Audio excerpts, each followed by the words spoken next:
Get ready with a gay Igbo man who is glowy, juicy, sexy, moisturized, hydrated, and unbothered, protected by my ancestors, divinely protected, doing what needs to be done, being the vibes. I have an appointment. I need to get to that. My man is waiting for me. Let's get into my outfit. This is simple, classy, and the vibes. The polo shirt is from Ralph Lauren. The denim pants is from Bershka. This brown waistcoat from Zara. Yeah, Zara-licious. Of course, I'm going to do a baseball cap, and this baseball cap is from Esprit.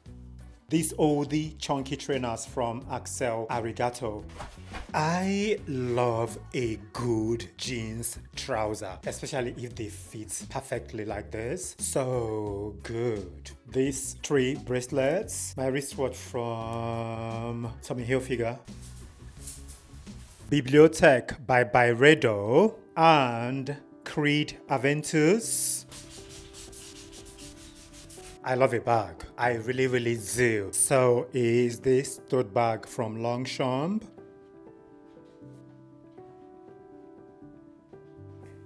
Thank you so much for getting ready with me. If you have watched up until here, let us know what you think in the comment section. Listen to Igbo Queer and Unfiltered. The podcast is released every Tuesday. You can listen to the podcast on every podcast platform that you listen to your podcast on. Subscribe to the African Gay Igbo Vlog channel. Have a wonderful time. I will see you in the next one.